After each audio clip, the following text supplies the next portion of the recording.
Welcome, everyone. This is Cindy. You can call me Cindy. We're at an open door. It is Friday, January 10th, 2025, and we're in the hour we call reality check.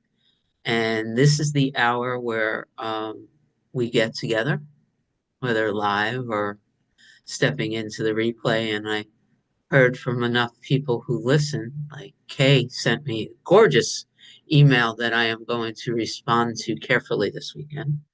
From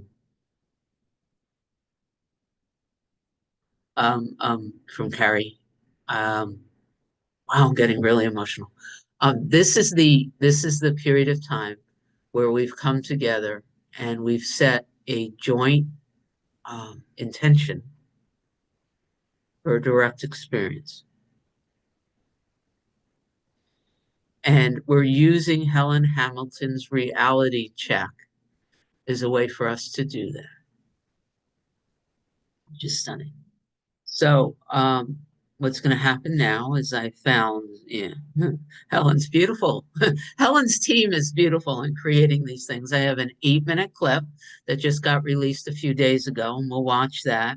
And then our beautiful friend Michelle has agreed to read for us today. And as is our habit, we'll sit with Helen, and then we'll allow for whatever anyone wants to say about what's experienced. And then we'll pull up the book, and whether we read 2 sentences or 5 pages, I think is the max we've ever gotten through. Any one of us in this group can communicate what's going on in them at any given time. Permission to unmute and say, hey, Michelle, can you stop here? Or Michelle has permission to stop and say, let's deepen into this. So that's where we are. Is there anyone that desires to say anything before we hang with Helen for 8 minutes?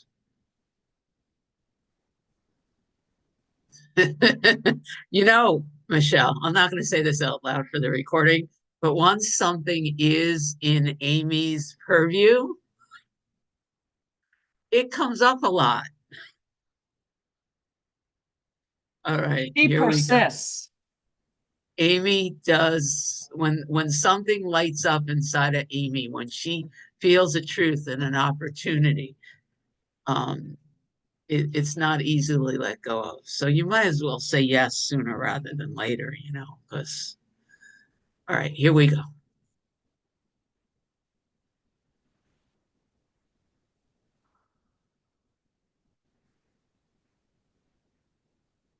I'll go to Angie. Thanks for waiting. Hi, Helen. Hi, everyone. Hi. I loved what you've just said, the talk. My heart was just singing. Wonderful. I have a question, but before that, I just want to share that there is a revelation here of this sweet emptiness and a longing to keep returning there. It's like meeting my most beloved. It's like wanting to be alone with my most beloved, and that is here, me, right now. And I just want to say that I've listened to so many satsangs, and when people sort of pop up and talk about the love and the bliss, I always got quite triggered by that and thought, well, it's all right for them, they don't have my problems.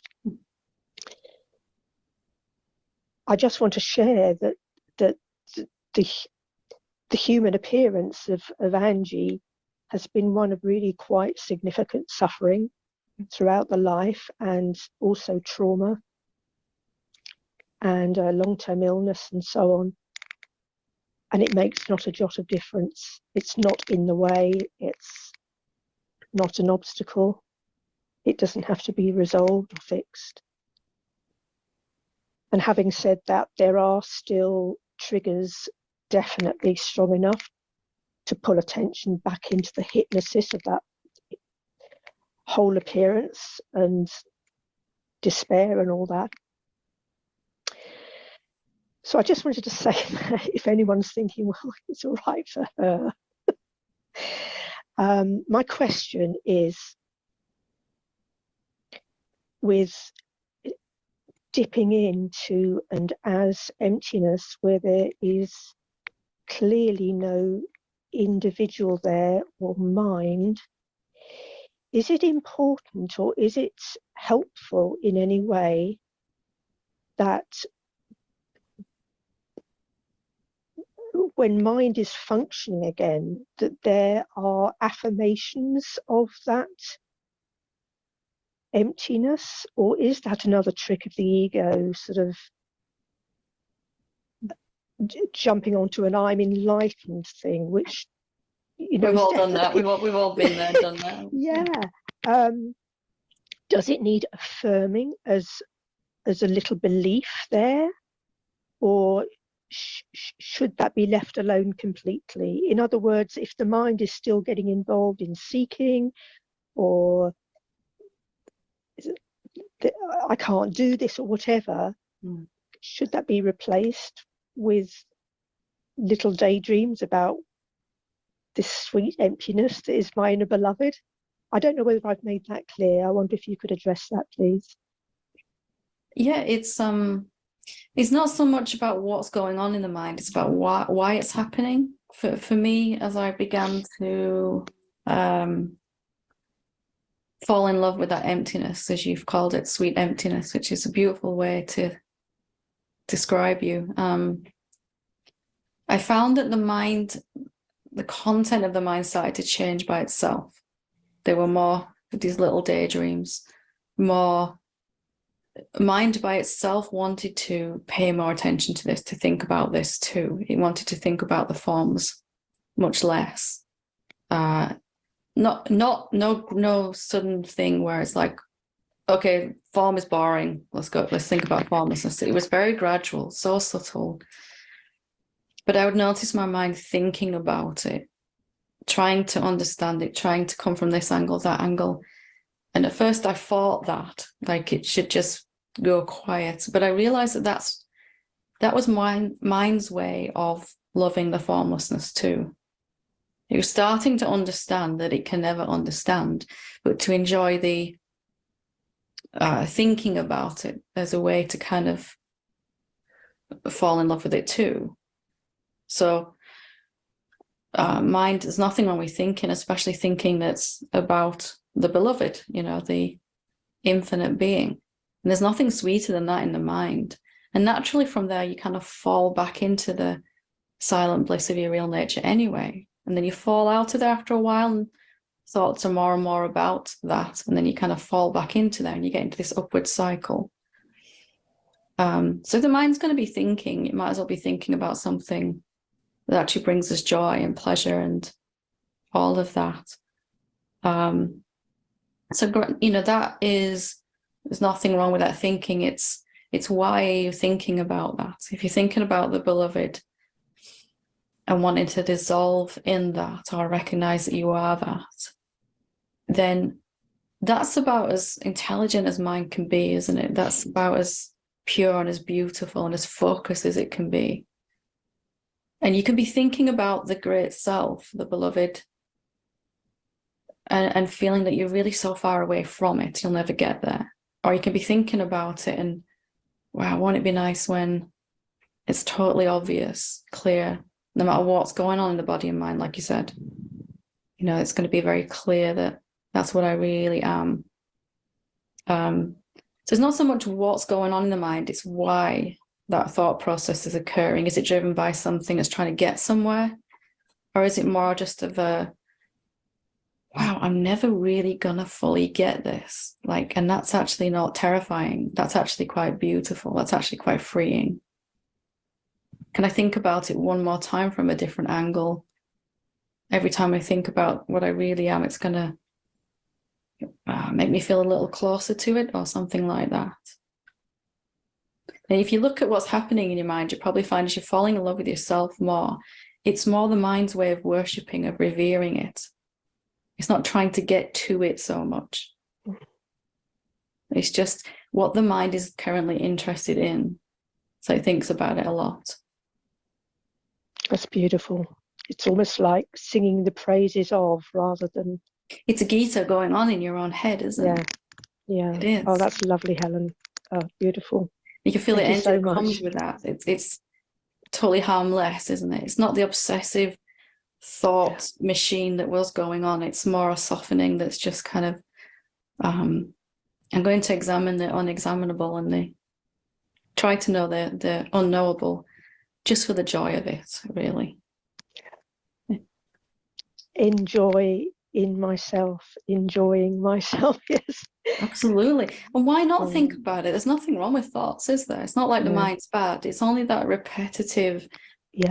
cyclic thought that just makes us feel so terrible and seems to, cause a lot of suffering. That's the only thing we need to move away from. The intellect, the mind is a real gift, isn't it? When we can, sort of focus it on something worthwhile like that. Oh, that's beautiful. Thank you so much, Helen. Thank you. Thank you. Wonderful.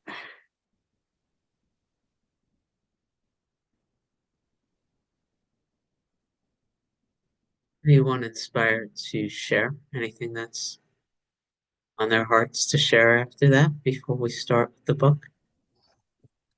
I would love someone to summarize what she just said, if that would be possible.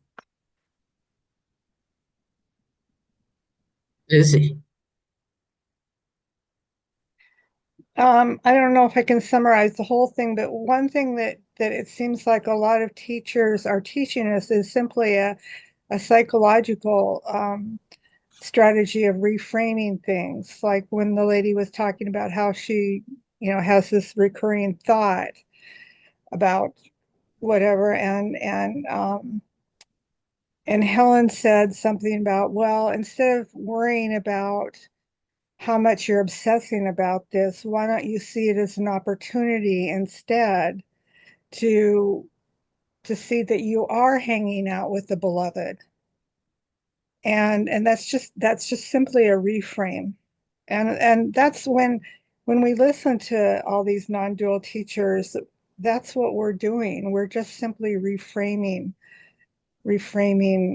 our experiences to a loving frame of being. So that's what I can say. Thanks. Andrea.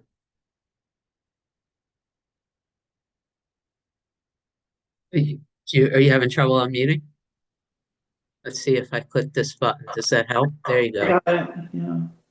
I can't summarize either, but I can say that what resonated the most with me was the love of self, singing the praises of myself with capital S, just for the joy of it. And I feel like every time I speak here, I'm singing the same song.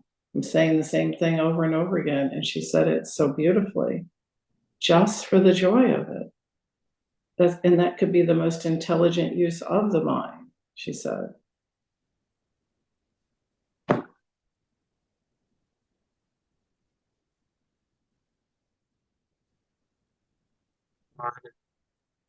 Yeah, that's where I really picked up on too. It's not that the thinking mind is bad.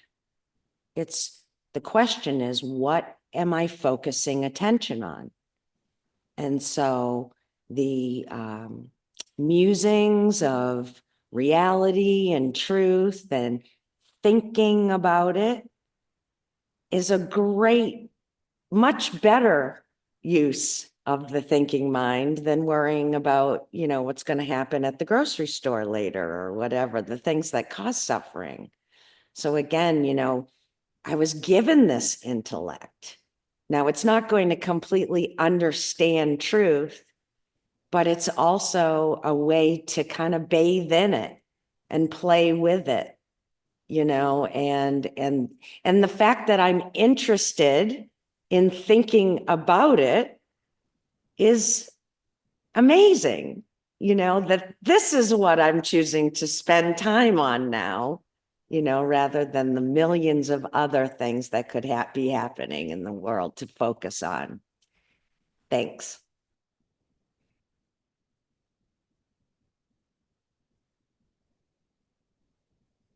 William.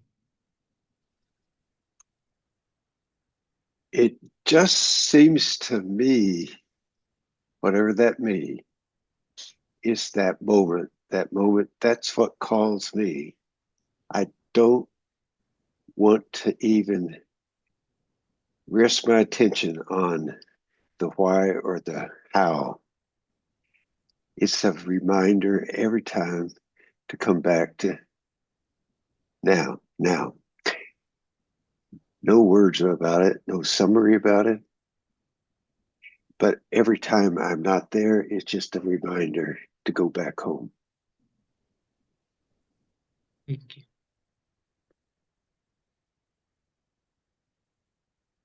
Michelle.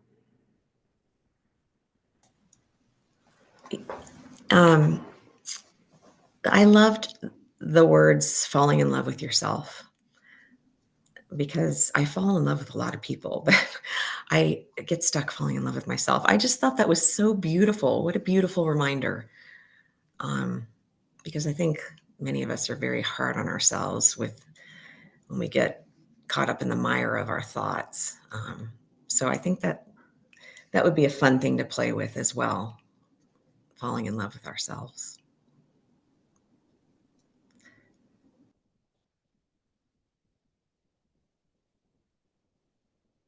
For me, that whole exchange felt so loving.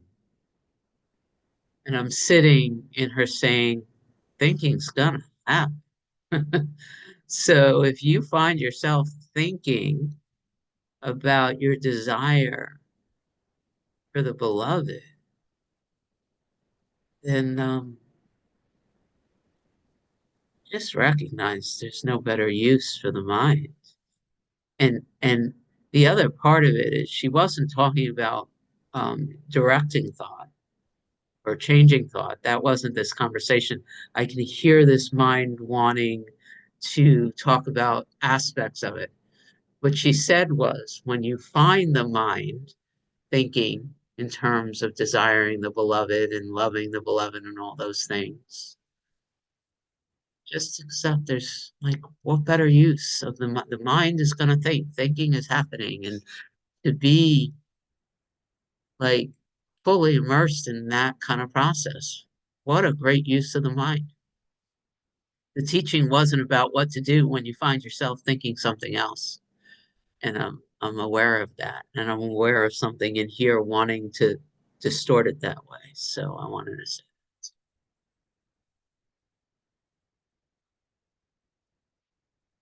there anything else, or shall we read? All right. Huh? Going once. Well, you can interrupt at any given time. Michelle, are you ready? I'm going to do our little screen share. And I went back a page when I set this up, just to go back to the beginning of the chapter. Somebody doesn't want that or feels strongly about that. I just found myself doing it.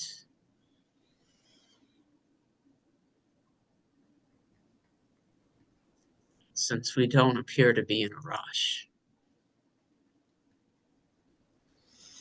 Rules are unmute at any given time that you'd like to discuss what's happening. All yours. Okay, so you want me to start at the beginning of chapter 5, yeah? Okay. Or The difference between the subject and an object. Here is a basic error or assumption in our thinking process. I know what subjective means, and subjective can include objects inside it that are separate from it. I have fully seen what it means to be the subjective self. I know what the self is. Here is the fact and what actually is true. True subjectivity excludes any possibility of objectivity, and there are no objects in the subjective. We think we are an object that comes and goes. What we actually are is pure subjectivity devoid of any objects. The subject and object are the same thing. They are one. When we self-inquire and directly experience what we are, we find no thing that we can call me. There is a stillness, of course, a sense of I am here, which is more subjective. We must come to see that if we have believed that we are separate being, that we are really still seeing ourselves as an object. We can perceive our sense of being someone because it is made up of thoughts, emotions, memories, dreams, and expectations. These are constantly changing and coming and going. The sense of self fits the category of quote unquote object more than subjective awareness because it disappears completely in deep meditation, in deep sleep, when unconscious, or under anesthetic. What we have come to call me, quote unquote me, is really an object that is coming and going every night and day and disappears each time we are not thinking about anything. We can recall also from the previous chapter that most of what we call quote unquote me is made up of thoughts about other people that we think are separate from us. Truly subjective experiencing is the only thing we can be sure of when we self-inquire. There is a sense of, quote, I am here, unquote, and we cannot find exactly where that is located. If you really look right now, you will see that you cannot find where the sense of you stops. It has no boundaries. That means you go on forever. I will say that again because it may seem so amazing and may be hard to comprehend at first. If you cannot find where you end, then you must go on forever, and you must be the unlimited being. Does no one want to say anything?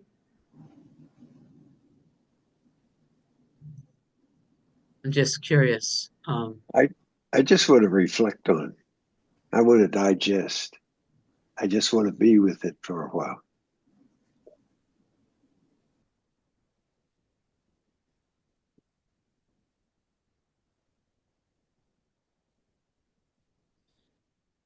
I know we talked about this last week. I'm wondering if anyone played with the looking for their edges.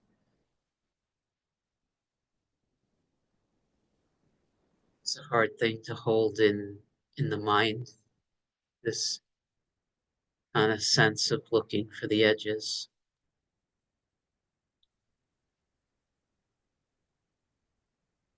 What occurs to me right now is that when I don't know what awareness really means, and that's an edge. And I'm hanging out there, or it feels like that nothingness, empty, just don't know. And more that feels like falling off and into just loving.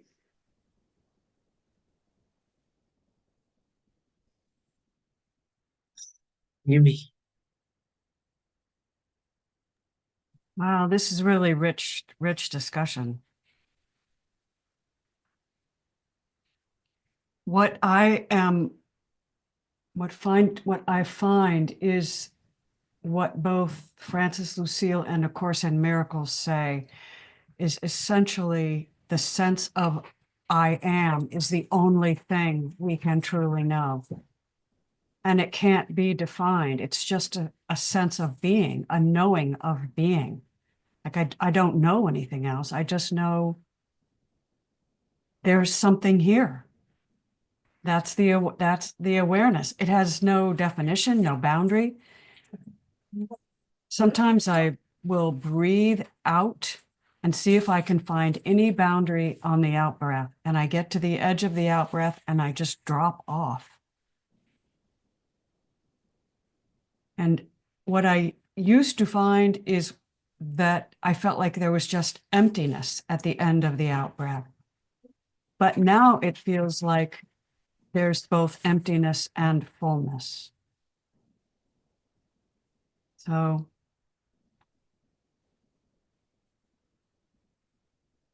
I think the infinite, to touch it, requires that we hold two absolutely opposing possibilities in our minds at the same time and allow that they can all be true. That's touching the infinite. Thank you.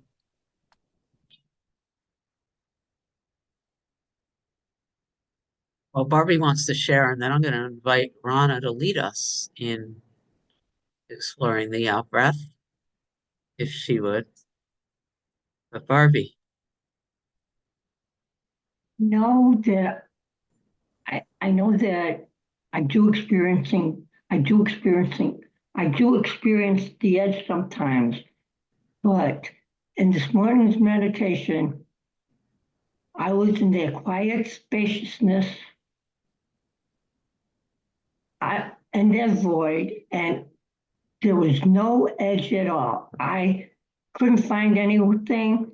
All I know is where I was. I was so blissfully contented and finding love and felt loving arms around me that I didn't want to leave. But I enjoyed myself staying there. And I know I could, and I said, and then I wrote, I could stay here all the time. But then I says, I can stay here if I want to because it's all in me. And it's home where you want to be. But I enjoyed myself this morning. Thank you. What say you, Rana? Well, as Amy was sharing that experience, there was an urge to quickly try it. You know, there was something very inviting. And so I thought that it might be useful, and I would ask Amy to talk us through if she would be willing, right? All you said, Amy, was something simple like on the out breath, and something like breathe out as far as you can. And then you said, then I drop off. And that is what lit up in me, was that dropping off. And so that's what the desire is here, is to have you lead me in a few out breaths, if you would be willing. Okay. Does that satisfy, Cindy? That's where this curiosity is coming from, is what she's talking about this edge of falling off. And I glimpsed it and I want to sink into it.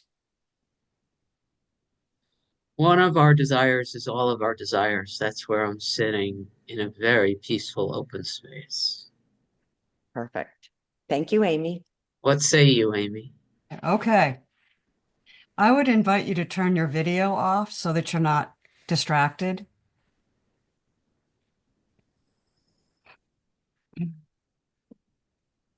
And feel your feet on the floor and your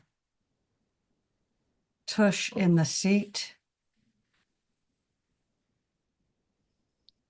Feel yourself present in the body, in whatever experience it is for you right now. And just allow that to be as it is.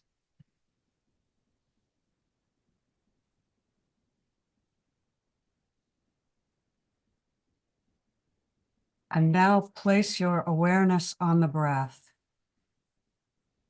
Just noticing how it feels to breathe, and breathe totally naturally without any effort at all. Don't try to manipulate the breath or control it in any way.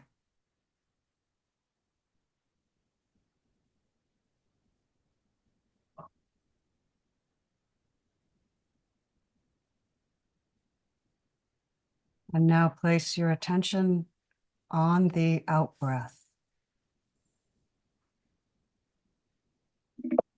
And follow the out breath out as far as you can go until you take another breath in. And it may be just a little bit, and it may be fairly long.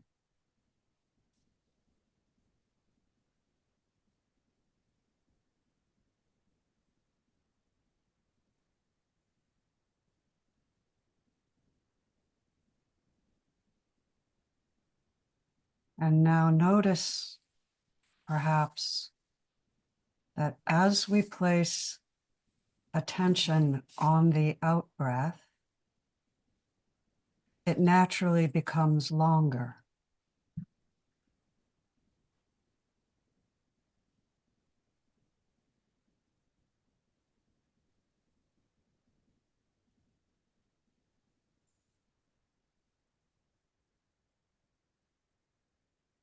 And we sink into the out breath.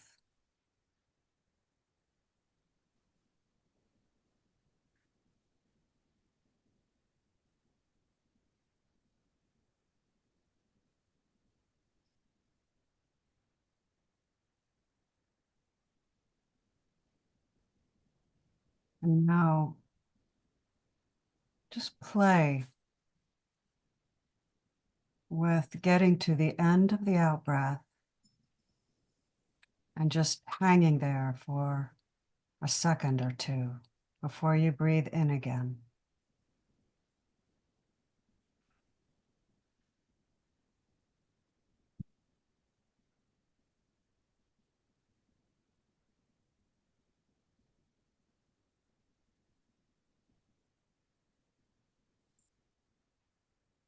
You might notice that that resting place feels like it takes you just a bit deeper.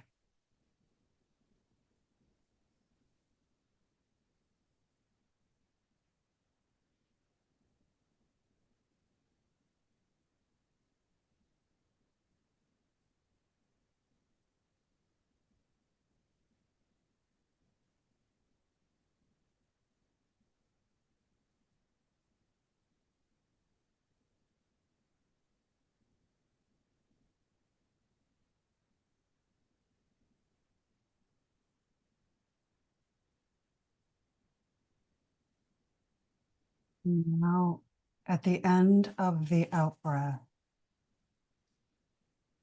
look around.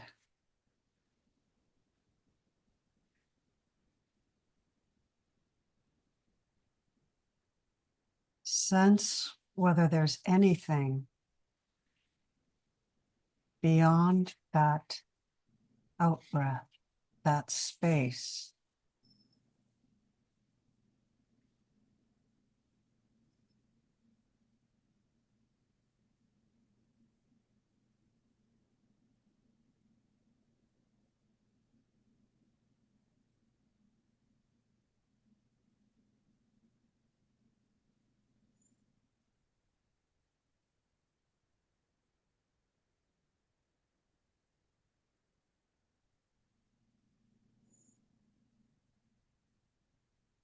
if you drop something into that space at the end of the out breath, can it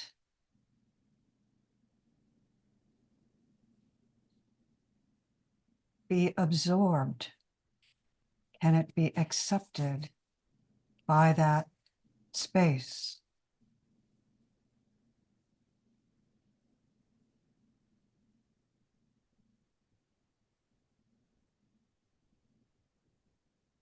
If you drop a thought into it, or a feeling into it,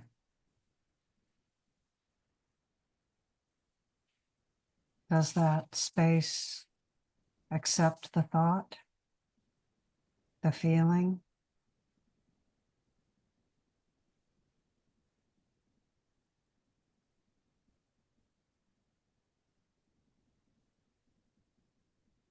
As we practice this more and more, we find that that space can accept anything we put into it. It says yes to whatever we bring to it at the end of the out breath.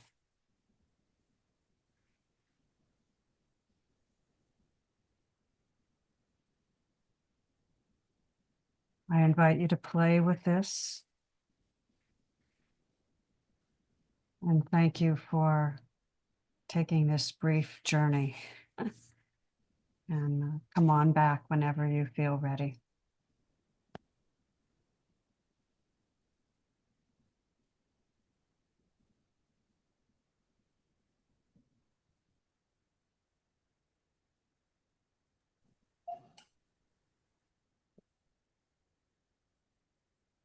How was that for people? That was Or fantastic. I'm usually a shallow breather. My breath kept on going and going and going and going. And I was in just that void of nothingness. I felt so deeply relaxed and can't even put words to it. Thank you, Amy. I'll be practicing this more.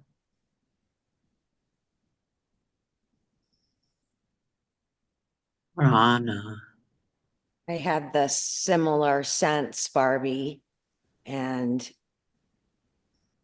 it was so dynamic. There was no end. And the only way, words are just so shoddy, right? But it felt like waves folding onto each other. And the body just started following, I could feel the body just reaching, and no end. And so then when you asked for something to be dropped in, it was just enveloped and loved as if it had always been there. And it was totally okay that it was there. Amy, thank you so much.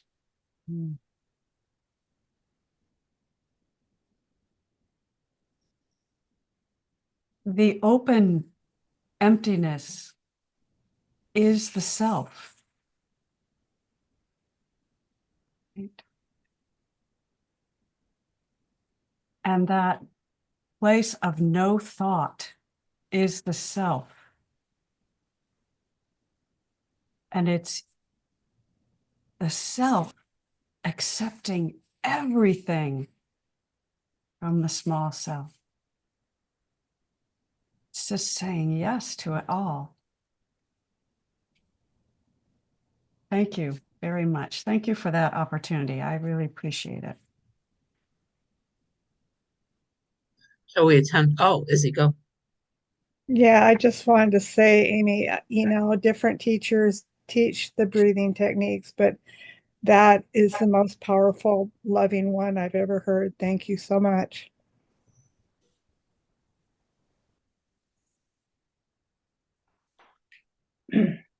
Amy, I'd just like to point out something you said prior to the practice, prior to the breathing. You said, You came to the end of the breath, and then you were expecting emptiness, or you felt emptiness, but you also felt fullness.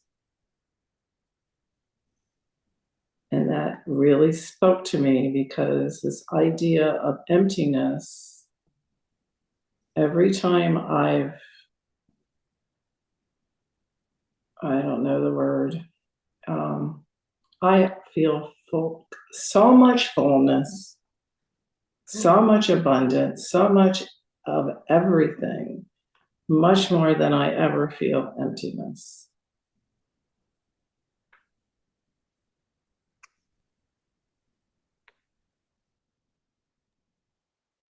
So I'm thinking perhaps we should read at least a few more words than we read last week.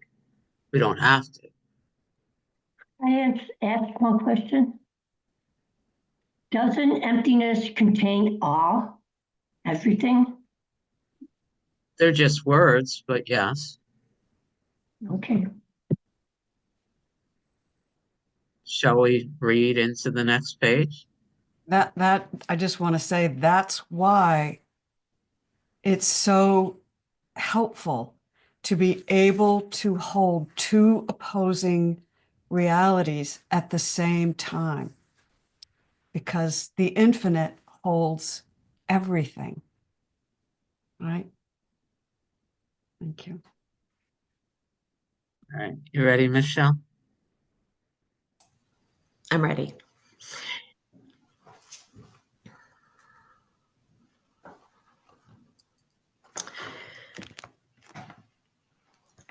You are the infinite self, which is everywhere, all the time. But you have become so used to perceiving yourself as being limited and only located here. So can you be the infinite self and go on forever, but have a lot of holes inside you where the objects of your perception seem to be? Is there a gap in your infinite subjective self where your brother is? Is he separate to your awareness? Can you even have a gap in an infinite being? No, you cannot, because it would not be infinite then. There can be no places you are not, and there can be no places you are absent. All these quote unquote other beings are you, and all these objects are also you. There is nothing outside of you. The dictionary definition of infinite is, quote, limitless or endless in space, extent or size, impossible to measure or calculate, unquote. So if you think there are over 7 billion human beings and countless billions of animal and insect species, then that would make you an infinite being with holes inside you that are too numerous to count. If you spend even a few minutes thinking about this, you will see it must all be you. Even if we consider something smaller and more local, we can see it is not so. Consider the sofa you are sitting on right now, or the clothes you are wearing that seem separate from you. Are they really? How far does your infinite being go?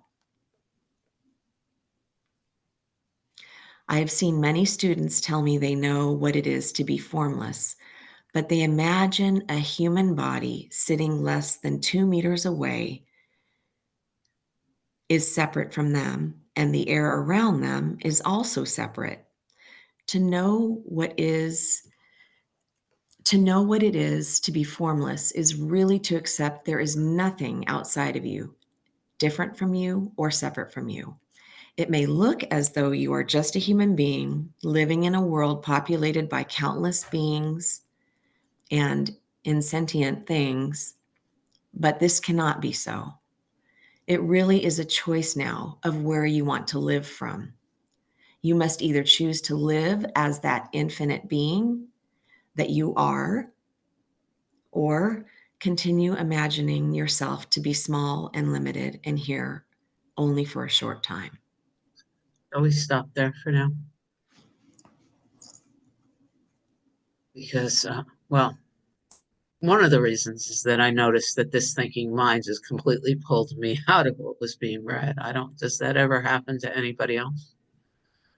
I noticed just now, it's the reason why I said time out, that I was fully, like in one moment,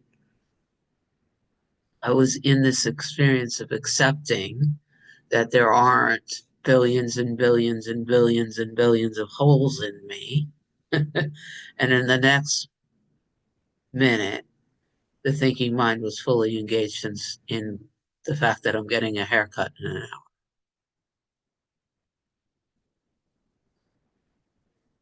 Like fully engaged to the point where for a second, I couldn't remember who was reading what.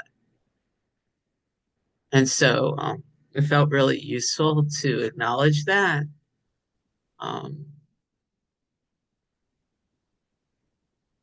And call it out for what it is, which is some version of resistance. Something here got really threatened about staying really present with the pointings here, to the point where all of a sudden, Cindy, if you can believe it, has decided that the fact that she's getting a haircut in an hour is a lot more interesting.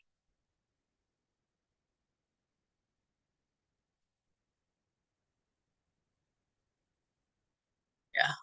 Michelle. Well, I think it's interesting that you're getting a haircut in an hour. I can't wait to see it. So I during Amy's amazing guided breath work, I started to think about, I'm piggybacking on what you just said, Cindy. I started to think about Christian Sundberg, and he talks a lot about the veil. So I was thinking, as I was like out breathing, I was thinking about the veil going whoosh, being whooshed out of the way, and then this endless fullness and emptiness, the contradiction of it all. And I thought, oh my gosh, I'm going off into the wilderness with my, you know what I mean, with my thoughts here. But so then I thought, or I felt, okay, just hold the mystery, because I was kind of getting caught up, even though it was beautiful. I was just getting a little bit caught up in, we say words don't do it, visuals don't do it. So I thought, well, hold the train here.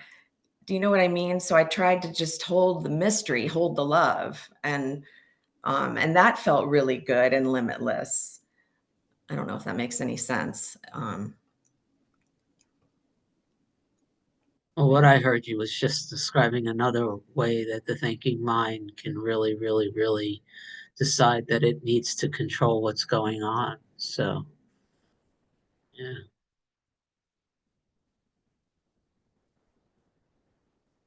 So would anyone like to tell me what was just read? Because I'll go back and read it, but I'm curious. I think it's how you frame it. What we just read is that everything is everything, right? And everything is for everything. And it's perfectly fine for you to be thinking about your haircut. It probably felt kind of good, kind of joyful, because you get to sit in the chair and somebody gets to pay attention to you. And there's nothing wrong with that. That's okay. In fact, and is it your ego that's resisting the words, or is it the universe just dropping a thought into your awareness? I don't know the answer to that, Cindy. I don't know, but I'm excited that you're getting a haircut too. And I'm so glad you shared that. I can't wait to see what it looks like too. And it's really funny because I'm getting a haircut in an hour as well. See, it's all linked, right? Maybe you thinking about getting your haircut actually is because I'm getting a haircut and we're all one. I don't know. How many billions of strands of hair do you think are represented in this room? It was a very interesting thing to recognize. And there was no guilt or shame here. It was really cool to recognize that I was loving the words and then all of a sudden I was somewhere else. Yeah. Now I just want to talk about Sarah, who owns the shop, and all of her tattoos, and how even though I only go to see her, like it's been since September since I've been there, as soon as I walk into her shop, she knows exactly who I am, and I don't have to like I live in small town USA. Like, isn't it amazing how I could literally go off on this whole experience? Richard. Morning, everyone. What came to mind was one of my favorite quotes from Rufus Spira. There are three possibilities in life: to be something, nothing, or everything. And the first, there is fear. And the second, there is peace. And the third, there is happiness and love. So, to be everything, what he's saying is, I think what Alan is saying here, everything is peace and love and happiness. So if that's your goal, be everything. And as you were talking, I was thinking of Christian Sundberg saying, you know, get with the program. We're multidimensional beings of peace and joy and love, and there's nothing to fear. Literally, I want a big tattoo on my forehead. I am a multidimensional being of peace and joy and love, and there's nothing here to fear. Hey, William.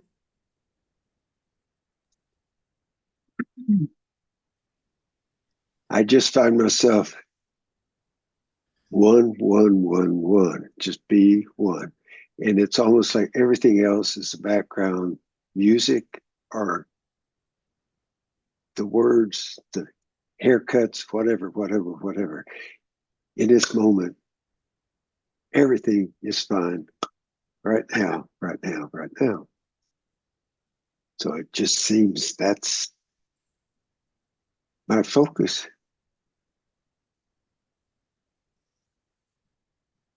Livy. Oh. But just doesn't matter what words I put to it. So I keep coming back. Just I'm aware of it now. That's the awareness now. I don't know where it goes, how far it goes. Nothing else matters except everything is one. One. Thank you. And for anyone that could stay a few minutes after the hour, there's a song that I have set up to play for class I'm teaching later, that I am inspired to play here because it feels, well, it feels alive for me to do that. But first, Livy. Howdy, greetings from South Carolina. And the first thing is I want a jacket or whatever Richard's wearing. I want one just like it in that color and everything. It just, yeah, it looks yummy. Just real quick, what was coming up for me, I notice I'm starting to hear things differently. And one of my favorite or a saying that has always been one of my favorites is, and there's two versions. There's the regular version of no matter where you go, there you are. And then there's the Louisiana version, no matter where you be, there you is. And so it's like just really hearing that for the first time in a different way just really resonates with me as I'm hearing everybody share. So I just wanted to just say that out loud. All right. Love all y'all. Love all of us. Love y'all too. I can't do Southern. Alka, so good to have you here. Thank you. Didn't Helen say something about when a totally unrelated thought comes into your mind, you just look at it as the universe presenting itself in a different way? It's not different from any of the other thoughts.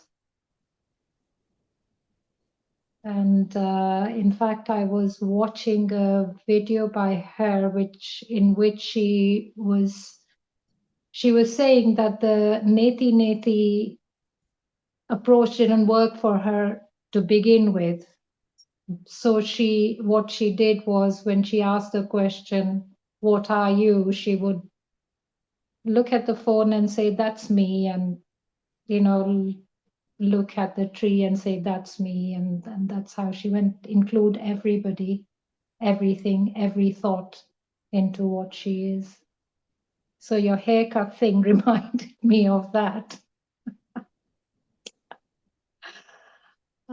That's all I have to say. Thank you. And your description is so beautifully in line with what Richard just shared about Rupert's quote about the 3 steps, right?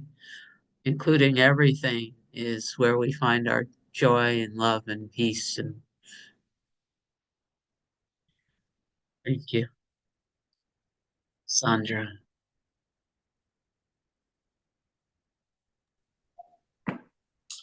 What a beautiful conversation and discussion. So one of the thoughts I had when you talked about the thought of haircut dropping in was, you were more your concern was, why did the thought come in? And my thought was, why is that a problem?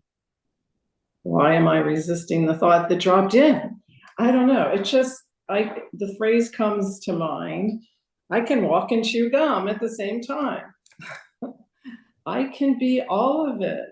I can be Sandra having this experience of thinking about what's for dinner at the very same time, all integrated as being everything that is. That's the miraculous, mystical, mysterious aspect of this. I'm all of it. And I don't have to resist any of it.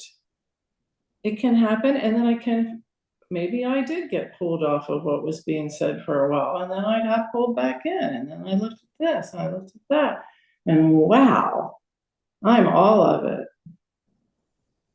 And the other crazy thing that came to my head when we started reading this was, do any of you ever remember diagramming sentences?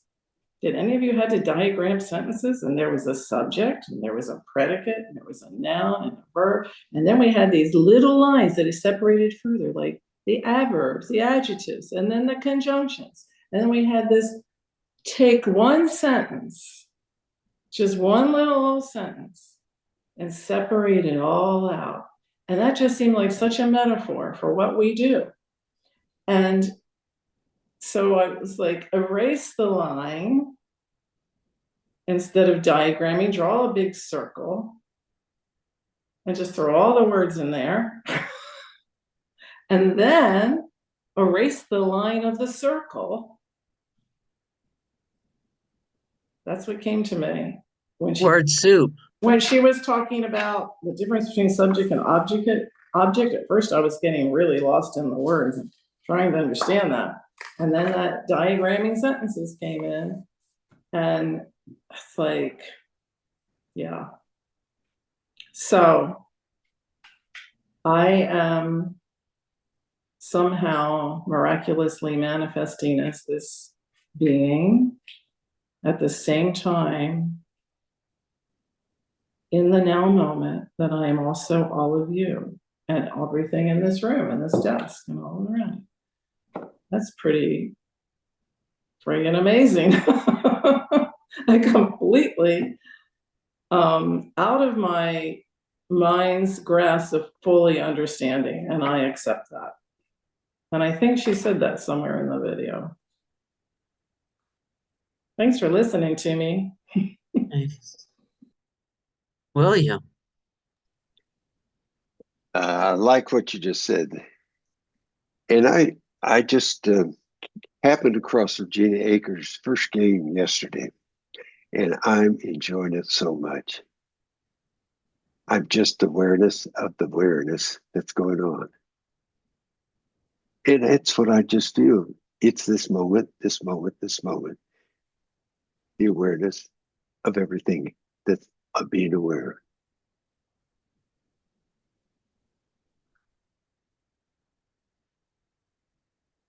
And so That's our when I stop, that's where I am.